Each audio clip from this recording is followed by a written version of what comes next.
আপনাদের সহযোগিতা আছে, আপনাদের সাহায্য আছে, দোয়া আছে, ভালোবাসা আছে। এই ভালোবাসা এটা আমাদের উপকারী হবে। এই জন্য এখানে যারা দান করে, এই লাইনে যারা দান করে, নেট কাজে মানুষ দান করে, মানুষের চলাফেরার পথকে ঠিক করে দেয়, পানির ব্যবস্থা করে দেয়।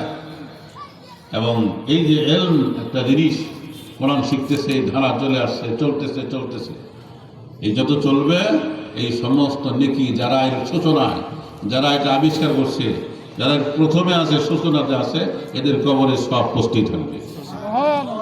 মরার পরে এই সৎকা যেটা জারি থাকে, এটা সৎকা জারি একটা মানুষ ইলমিন ইউন্তাফাউবি, এলম দ্বারা উপকৃত হয়, এটা হলো মাদ্রাসার ব্যবস্থা, এটা আলাদা। হুজুরা পড়ায়, আপনি ছেলেকে আলেম বানাইলেন, সে এলেম শেখাবে, এরকম ধারা চলবে। পরশুরাল আম্বিয়া বানাবে, তাদের এই ধারা, এই সব প্রশ্ন থাকবে।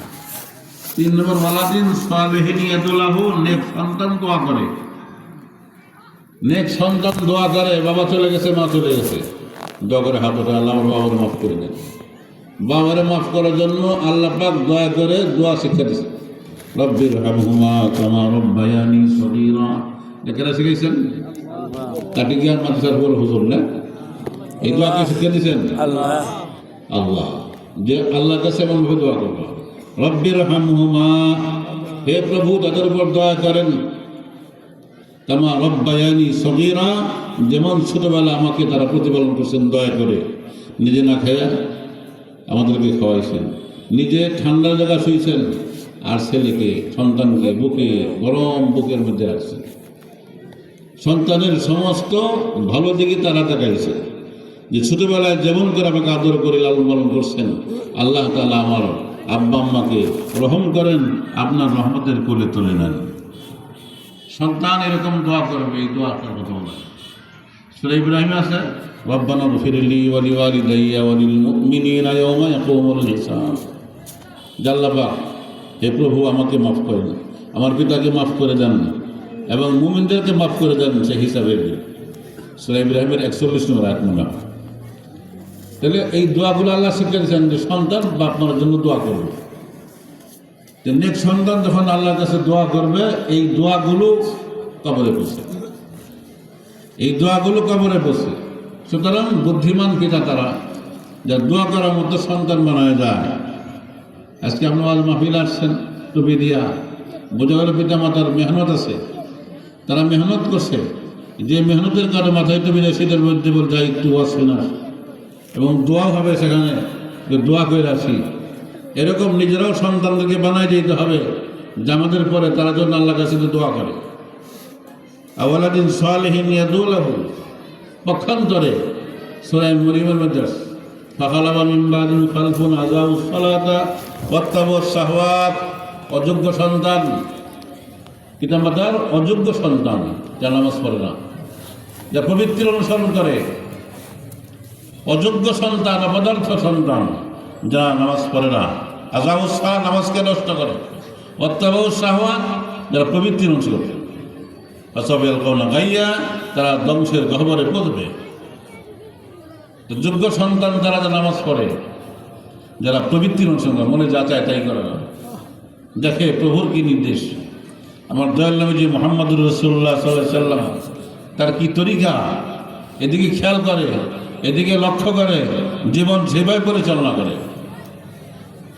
তারা হলো যোগ্য সন্তান, যে জীবনকে এমনভাবে পরিচালনা করে যে প্রভুর সন্তুষ্টি অসন্তুষ্টি এটাই খেয়াল করে, এটাই খেয়াল করে যে আমি এখন কি হালতে আছি।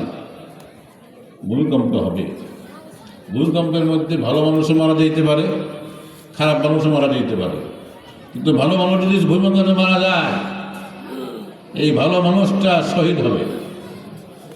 কি হবে? শহীদ হবে।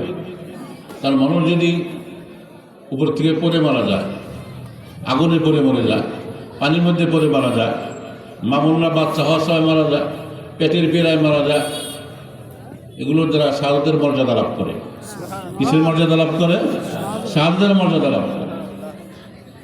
তাহলে যে নাকি ভালো অবস্থায় আছে, মুখে জিকির আছে, আল্লাহ পাকের নাম আছে, মোবাইল টিপতেছে না, আঙ্গুল দিয়ে মোবাইল দিকে না, আল্লাহ আল্লাহ করতেছে। ভূমিকম্প হবে, রানা প্লাজা ধরছে, কত মানুষ মারা গেছে, তখন বয়ান দিচ্ছিলাম। একজন বললো, হুজুর আপনার বয়ানে আশ্বস্ত হইলাম যে একটু একটু আশা আসলো। কি মানুষ মারা গেল, এর মধ্যে অন্যায়কারী থাকে, সে তো অন্যায়ের উপরেই থাকবে। ভালো মানুষও থাকে, কি ভালো মানুষ থাকে না? ভালো মানুষ নাই? আছে। তাহলে গজব আজব সবার উপরে আসবে দুনিয়াতে, এটা আখেরাত না। আখেরাতের মধ্যে ভালো মানুষকে আল্লাহ আলাদা করবেন। অমতাজুল ইয়াওমা আইয়ুহাল মুজরিমুন, আলাদা। ফারিকুন বিল জান্নাতি ফারিকুন বিস সাইর, আলাদা আলাদা। এখানে সবাই একসাথে থাকি, একসাথে, পরকালে তারা আলাদা হবে। তাই একসাথে থাকা অবস্থায় যদি আজাব আসে, গজব আসে, ভালো মানুষও মরবে, কিন্তু ভালো মানুষগুলো শহীদ হবে। জীবন ভালোভাবে পরিচালনা করুন, সাওয়াদের বিষয়ে প্রবৃত্তির পিছনে জীবনকে নষ্ট করুন, তাহলে অযোগ্য সন্তান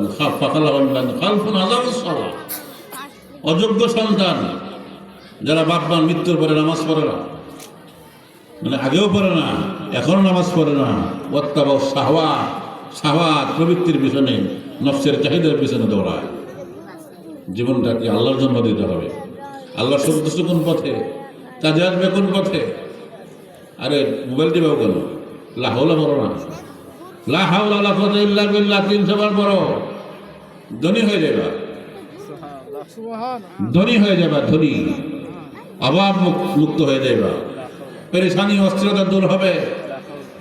রাসূল করিম সাল্লাল্লাহু আলাইহি ওয়াসাল্লাম লা হাওলা 100 বার পড়ে 70টা রোগের ঔষধ। কত রোগের ঔষধ? কত রোগের ঔষধ? 70টা। এর মধ্যে একটা দুশ্চিন্তা, টেনশন। এবং 100 বার যদি পড়ে, ওই ঘরে অভাব আসতে পারে না। কি দরকার মোবাইল নেবে? কি বলবো? লা হাওলা বলো, লা হাওলা ওয়ালা কুওয়াতা ইল্লা বিল্লাহ, লা হাওলা ওয়ালা কুওয়াতা ইল্লা বিল্লাহ, লা হাওলা ওয়ালা কুওয়াতা ইল্লা বিল্লাহ। বলতে থাকো, ফায়দা হবে, কাজ হবে। এটা পড়ে দেখো 300 বার, 300 বার। দুশ্চিন্তা মুক্ত হইবা, অভাব মুক্ত হইবা, পেরেশানি মুক্ত হইবা, তোমার কাজের পথ খুলবে। কাজটাই হলো চাকরি হয় না, সমস্যার সমাধান আছে। আমার ওখানে এক ছেলে, আমাদের মধ্যে বাংলা বলবো মাস্টার ক্লাস, তো হুজুর খুব পেরেশানি, দিলাম কি একটা দোয়া। কতদিন পরে কয়, হুজুর ভালো করে কাজ হইতেছে না, আমি কাজ করেন, পড়তে থাকেন, এই যে পড়তেছে। কতদিন পরে কয়, হুজুর কিছু হয়েছে, মোটামুটি আগাইছে, আমি কি আটলো ভালো করে করেন। কতদিন পরে যে, হুজুর এমন কাজ হয়েছে, জীবনে মানুষের দ্বারস্থ আর কোনোদিন হবে না, আল্লাহ তাআলার কাছেই পাওয়া যায়। পাওয়া যায় না? পাওয়া যায় না? পাওয়া যায় না? যায় না? পরীক্ষা করেন না, কিন্তু পরীক্ষা করবেন না, একের সাথে শুরু করবে। আর আলী রাদিয়াল্লাহু আনহু ছাদের উপরে, কোন জায়গায়? আলী কোন জায়গায়? ছাদের উপরে। ইহুদি শয়তান হতে যা, আলী তুমি তো ফাল দাও দেখি, আল্লাহ তোমার বাঁচাইতে পারে নাকি? কি কয় শয়তান ইহুদি, বলো যে ফাল দাও, আল্লাহ তোমার বাঁচাইতে পারে নাকি? আচ্ছা বলেন, উপর থেকে পড়লে আল্লাহ বাঁচাইতে পারবেন না? পারেন না? পারেন না? পারেন না? হয়তো আলী তো আপনার মতো, আমার মতো না। আলী হলেন আল্লাহু আকবার, মদিনার ইলমের দরজা। আনা মদিনাতুল ইলম আলিয়ুন বাবুহা, বহুত বড় আলেম। তা আলী বলেন, আমি কি তোমার মতো বোকা যে আমার প্রভুকে আমি পরীক্ষা করব? আমি কি তোমার মতো বোকা যে আমি প্রভুকে, আল্লাহকে পরীক্ষা করব? আল্লাহকে পরীক্ষা করে কে? যে বোকা। আমি এখান থেকে পড়ে গেলে আল্লাহ পাক বাঁচাইতে পারেন, বাঁচাবেন, কিন্তু আমি আল্লাহকে পরীক্ষা করবো কেন? খবরদার, আল্লাহকে পরীক্ষা করবেন না, আল্লাহকে পরীক্ষা করবেন না, রাসূলুল্লাহ সাল্লাল্লাহু আলাইহি ওয়াসাল্লামের কথাকে বিশ্বাস করবেন না। লা হাওলা 100 বার পরে ওই ঘরে ফাকার যাবে না, অভাব যাবে না। এটা কেন বললাম? সূরা ওয়াকিয়া আছে, সূরা ওয়াকিয়া সবার মুখস্থ নাই, সূরা ওয়াকিয়া ধরতে পারবো না, আমি সবার মুখস্থ খারাপ করলাম সেই বাস, কিন্তু সূরা ওয়াকিয়া তো এরা জানবে না। এই যে আমার কাঙ্গাল উম্মত, রাসূলুল্লাহ সাল্লাল্লাহু আলাইহি ওয়াসাল্লাম বলে আমার কাঙ্গাল উম্মত, ওই যে ঘোরাফেরা করে, ওই বাসের হেল্পার, রিক্সাওয়ালা ইত্যাদি, ওরা কি উম্মত না? ওরা আমার উম্মত, ওরা আমার প্রিয়, আমার উম্মত। ওরা সূরা ওয়াকিয়া পড়তে পারে না, সূরাকে পড়লেই ফায়দা পাওয়া যায়। বলে যে লা হাওলা ওয়ালা কুওয়াতা ইল্লা বিল্লাহ পড়ে, এটা মুখস্থ করতে পারে, এটা পড়লে ওরা সেই ফায়দা পাইবে। ওরা পড়লে এটা ফায়দা পাবে। কিন্তু নবীজি এত ভালোবাসছিল আপনাকে আমাকে, যে মুক্তাসার আমল যদি করে ফায়দা হবে, এটা টিপে লাভ হবে কি? মোবাইল কোথায় দিলাম, মোবাইল কোথায় কখন দেবো, বলে হ্যালো, সব গেল, সব শেষ। আল্লাহর নামটা একটু বলুন। তাহলে এই যে করগুলো আছে আঙ্গুলের, এগুলো সাক্ষী হবে, এগুলো বরকতপূর্ণ হবে। এগুলো যেটা আল্লাহর জিকির করেন, আল্লাহর জিকির বসে পারে লা হাওলা ওয়ালা কুওয়াতা ইল্লা বিল্লাহ পড়া যাবে না?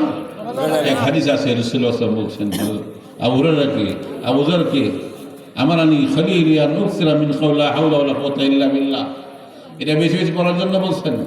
সাজেলি তরিকা এটাই সবচেয়ে বড় ওজিফা। বলে কেন? ফাইনু কানজুম মিন তাহতিল আরশ, এটা আরশের নিচের খাজানা। কি এটা? আরশের নিচের খাজানা।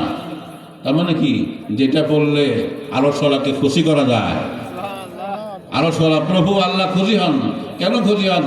যেটা অর্থ হলো, আল্লাহ আমার শক্তি নেই পাপ কাজ থেকে বাঁচা, আমার শক্তি নাই ধ্বংস থেকে বাঁচা, আমার শক্তি নাই এই খারাপ পথ থেকে বাঁচা। আল্লাহ আমার শক্তি নাই নিয়ামত লাভ করা, সম্পদ লাভ করা, সম্মান লাভ করা, আমার যে সফলতা লাভ করা, আমার শক্তি নেই, আপনি না দিলে। এই যে কাকুতে বিনতি মানুষ করে যে আমার কোনো শক্তি নেই, আপনি যদি না দেন আল্লাহ, আপনি রক্ষা যদি না করেন, আমি কিছু না দেন, আমার কোনো শক্তি নেই, আমি আপনার কাছে পড়ে গেছি, এতে আল্লাহ খুব খুশি হন। এই যে বিনয়টা, এই বিনয় আল্লাহ খুশি হন, এটা হলো অর্থ আরশের নিচের খাজানা। জিকিরটা করতে পারবো না? করতে পারবো না ইনশাআল্লাহ। সুবহানাল্লাহ বিহামদিহি বলেন, সুবহানাল্লাহ বিহামদিহি, সুবহানাল্লাহ বিহামদিহি, সুবহানাল্লাহ বিহামদিহি। ছোট্ট জিকির 100 বার বুখারী শরীফে আসছে। প্রত্যেক দিন যারা পড়বে তাদের গুনাহ যদি সবদের ফেরাতুল্লাহ হয়, আল্লাহ মাফ করে দিবেন। করতে পারবেন না? হ্যাঁ, সন্তানরা যে আমল করে, ওলামায়ে কেরাম লিখছেন, যদি পিতামাতার সবের নিয়ত নাও করে, যেহেতু গাছটা লাগাই গেছেন পিতামাতা, এই সব তারা সব কবরে পাইতেছে। নিয়ত না করলে, নিয়ত করলে আরো বেশি ভালো। নিয়ত করবেন, নফল ইবাদতকে নিয়ত করবেন, নিয়ত করেন আপনি পড়লেন, এতে আল্লাহ পাক তাকে কবরে সওয়াব দেবে। তো সুবহানাল্লাহ বিহামদিহি পড়া যাবে না? 100 বার পড়া যাবে না? মন থাকবো তো? প্রত্যেক দিন কমপক্ষে 100 বার পড়বে। আর 100 বার পড়লে আল্লাহ গুনাহ মাফ করে দেবেন। করেন একটু, এটা পড়লে, এই যে কিছু ওষুধ সেবন করলে ইনশাআল্লাহ স্বাস্থ্য যদি ভালো হয়, ইমানের স্বাস্থ্য ভালো হয়, চরিত্রের স্বাস্থ্য ভালো হয়, দেখা যাবে সামনে আলহামদুলিল্লাহ অপকর্ম অমন্দ কাজ ইত্যাদি হবে না, আল্লাহমুখী হয়ে যাবে। আল্লাহমুখী হওয়ার জন্য এরাদা আছে তো, আল্লাহ হওয়ার জন্য এরাদা আছে তো, এরাদা থাকতে হবে। কিন্তু এরাদা না থাকলে হবে না। মুসা আলাইহিস সালাম যখন তার মা তাহাকে সিন্ধুকে ভরে ছেড়ে দিয়েছিলেন, আল্লাহ পাকের ইচ্ছা সেই সিন্ধু যে ফেরাউনের ঘাটে, বোঝাচ্ছি কথাটা, যেখানে বাঘের ভয় সেখানে রাত পোহায়, রাত হয় 2 দেশ, ঠিক আছে। ফেরাউনকে দেখতে কি ওটা উঠে আনছে, সুন্দর চেহারা, নবী কার চেহারা? মুসা আলাইহিস সালামের সুন্দর চেহারা। এইবার ফেরাউনকে এইটাই নাকি আমার রাজত্ব সব শেষ করবো, এইটাই মনে হয়। আসিয়া বলেন রাদিয়াল্লাহু আনহা, বলে না, এটা কাজে আসবে, আমার কাজে আসবে, আপনার কাজে আসবে, আমাদের ভবিষ্যৎ। তোমার কাজে আসতে পারে, আমার কাজে আসবে না। তাফসীরে মারুফুল কোরআন লিখছেন, যদি বলতো ফেরাউনের কথা আমার কাজে আসবে, ফেরাউনের হেদায়েত লাভ হতো। এই চাইতে হবে, আপনার আমার চাইতে হবে, আল্লাহকে চাইতে হবে। আল্লাহকে পাওয়ার জন্য একটু মুজাহাদা করতে হবে, একটু কষ্ট, একটু সামান্য ঝগড়া করেন, সামান্য। আচ্ছা, রাত্রে যখন ঘুমাইতে দেবেন, ঘুমানোর সময় 10টা আয়াত পড়তে পারবেন না? পড়তে পারবেন না? মান ক্বারা 10 আয়াতিন মিন কিতাবিল্লাহি ফি লাইলাতিন লাম ইয়াকুন মিনাল গাফিলিন। যে ব্যক্তি রাত্রিবেলায় 10টি আয়াত পড়ে, সে গাফেল না, সে ইসলামী বিষয়ে গাফেল না, অসতর্ক না, সে ইসলাম থেকে বেপরোয়া না, সে একজন মুসলমান, খাঁটি মুসলমান। এই 10টি আয়াত পড়া, সূরা ইখলাস 4 আয়াত, সূরা ফালাক 5 আয়াত, সূরা নাস 6 আয়াত, কত হলো মোট? 15 হয়েছে না? 15 আয়াত, আর বেশি হয়ে গেছে। তো শোয়ার সময় যে সুন্নতটা, এটা আমল করেন, বৈশা ওই যে আমি কিছু না পেঁয়াজ খেলে কিন্তু মেশা করুন লাগবো, যেহেতু আপনারা বিড়ি খান না। আমার বালেশ্বরের কাটিগ্রামের কৃষ্ণমরিয়ান আটিগ্রামের মানুষ কি খায় না, বিড়ি খায় না, বিড়ি খায় না, সিগারেটও খায় না। বুঝলেন নি কথা না? কাজে যদি পেঁয়াজ খেয়ে থাকেন, এটা মুখটা একটু কী করতে হবো, মাজর দজন দিয়ে পরিষ্কার করতে হবো। ওজন না থাক, ওজন না থাকলে সমস্যা নাই। বিছনায় পয়সা কল হয়ে একবার, খালাকে একবার না একবার পেরে ফু দিবেন, ফু দিয়ে আপনার রাতের মধ্যে সমস্ত শরীর এরকম মাসা করে দেবেন। এরকম 3 বার করবেন, কয়বার? 3 বার। শুয়ে গেল। আপনি গাফেল না, কেমন বেলায় বলবেন আল্লাহ আমার বান্দারা আমার জন্য অনেক কিছু করছে। কি করছে? বলে সে গাফেল ছিল না, অলস ছিল না, অসতর্ক ছিল না, বেপরোয়া ছিল না, সে অনেক কষ্ট করছে। কি করছে? এই 10টা আয়াত করছে। আর এটা বলে তো বেশি হয়ে গেল যে গাফেল হিসাবে গণ্য হবেন না, আপনাকে আল্লাহ পাক বলেন কোলে তুলে নেবেন। রাজি আছেন? হ্যাঁ, তো শোয়ার সময় পড়া যাবে না? আমি কিন্তু ওজু করতে গিয়ে নেই, ওজু ছাড়া মুখস্থ করার ঠিক পড়া যায়, কিন্তু ওজু করার শর্ত না। বাকি মুখের মধ্যে কিন্তু ওই বলছি পেঁয়াজ খেয়ে থাকলে, বর্তাতে ভাত খেয়ে থাকলে মুখটা কী করবেন? একটু পরিষ্কার করবেন। যেহেতু আপনার বিড়ি খান না, ওকা তো নাই দেশে, ওকা আছে নাকি? ওকা তো নাই, ওকা নাই।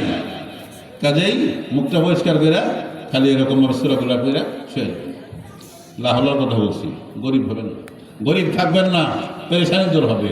সুবহানাল্লাহ বিহামদি 100 বার বললে গুনাহ মাফ।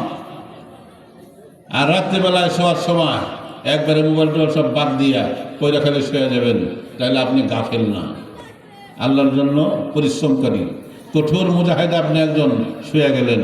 মনে থাকবো, থাকবো মনে। এইগুলো করলে কি হবে? ভিতরে ইমান যাবে, নেক আমল হবে, এই পরস্পরের মহব্বত পয়দা হবে, ভালোবাসা পয়দা হবে, মুনাফিকি পয়দা হবে না। গানের দ্বারা মুনাফিকি পয়দা হয়, গানের দ্বারা কি পয়দা হয়? মুনাফিকি পয়দা হয়। মানুষ যখন নাকি মুনাফিক হয় তখনই ভূমিকম্পাস।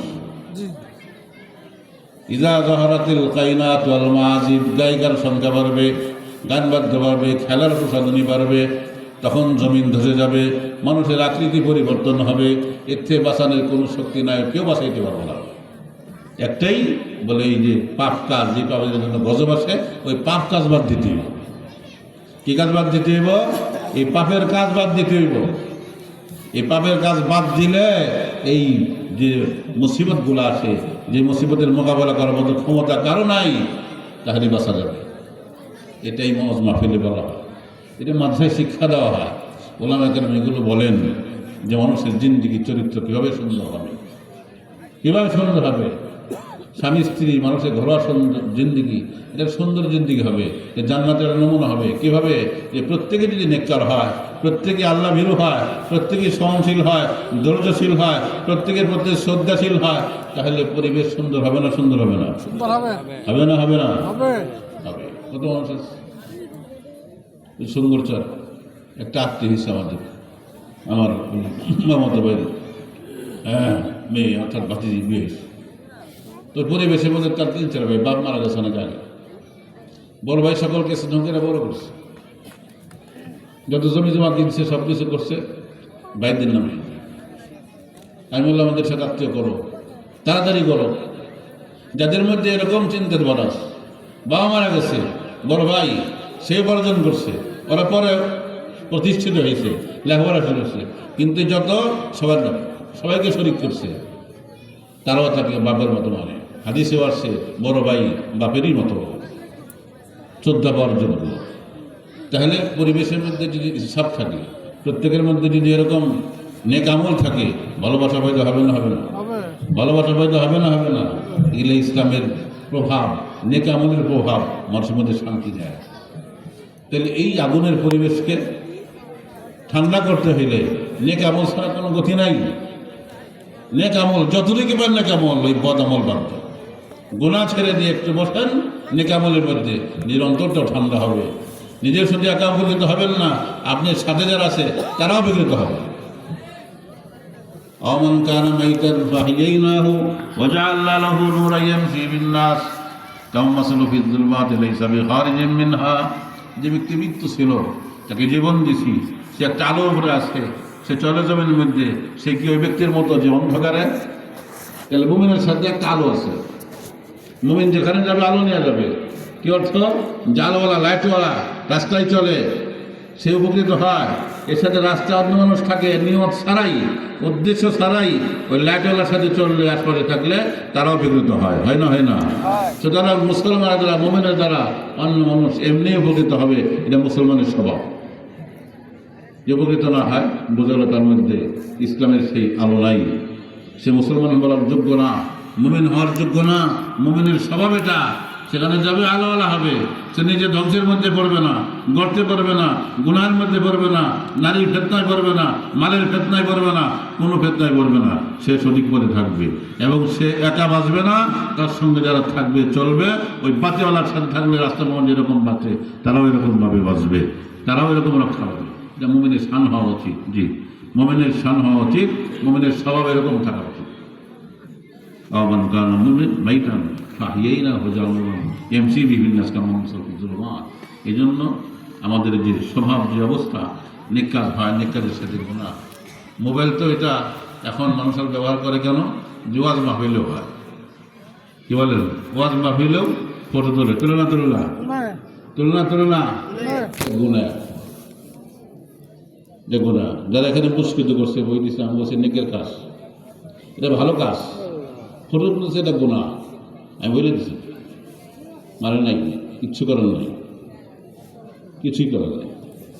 ঠিক আছে, যত আন্তর্জাতিক বক্তা আছে তাদের ফটো বেশি তোলে, তুলনা তুলনা তুলনা তুলনা।